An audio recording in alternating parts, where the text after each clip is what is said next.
السلام علیکم ناظرین، آج کی اس پیاری سی ویڈیو میں ہم آپ کو بتائیں گے کہ ہلاکو خان کون تھا اور اس نے کس طریقے سے دنیا کو فتح کرنے کا ارادہ کیا۔ تو چلیے ویڈیو کو شروع کرتے ہیں۔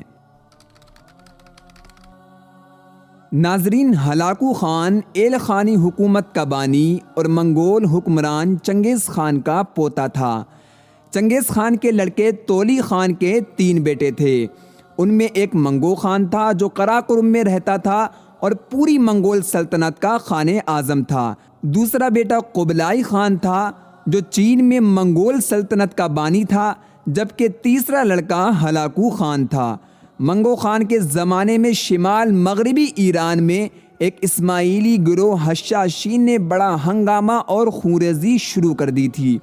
یہ علاقہ منگولوں کے زیر حکومت تھا، اس لیے وہاں کے باشندوں نے منگو خان سے اس ظلم و ستم کے خلاف فریاد کی۔ منگو خان نے اس شکایت پر اپنے بھائی ہلاکو خان کو 1256 عیسوی میں ایران کا حاکم بنا کر روانہ کیا اور اس کو اسماعیلیوں کے خلاف کارروائی کرنے پر حکم دیا۔ ہلاکو خان نے اسی سال اسماعیلیوں کے مرکز قلعۃ الموت پر قبضہ کر کے اسماعیلی حکومت کا ہمیشہ کے لیے خاتمہ کر دیا اور ان کے آخری بادشاہ خور شاہ کو بھی قتل کر دیا۔ ناظرین، منگو خان کے بعد قراقرم کی حکومت کا اقتدار کمزور پڑ گیا اور ہلاکو خان نے ایران میں اپنی مستقل حکومت قائم کر لی، جو کہ ایل خانی حکومت کے نام سے جانی جاتی تھی۔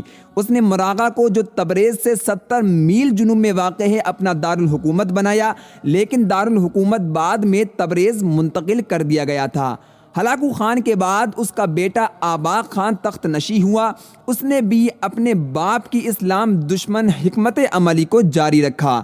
اس نے پوپ اور یورپ کے حکمرانوں سے قریبی تعلقات قائم کیے اور عیسائیوں کو بیت المقدس پر قبضہ کرنے کے لیے آمادہ کیا۔ ناظرین، اس نے یورپ کی تائید اور اپنی مملکت کے آرمینی اور گرجستانی باشندوں کی مدد سے شام پر حملہ بھی کیا، لیکن 1250 عیسوی میں حمص کے قریب مملوک حکمران قلعوں سے شکست کھا کر پسپا ہونے پر مجبور ہو گیا۔ ناظرین، اس طریقے سے ہلاکو خان نے پوری دنیا پر قبضہ کرنے کا ارادہ کیا، لیکن وہ اپنے اس ارادے کے اندر ناکام رہ گیا۔ آج کی اس پیاری سی ویڈیو کے اندر صرف اتنا ہی۔ اگلی ویڈیو کے اندر ہم ایک نئے بیان کے ساتھ حاضر ہوں گے۔ جب تک کے لیے السلام علیکم ورحمۃ اللہ وبرکاتہ۔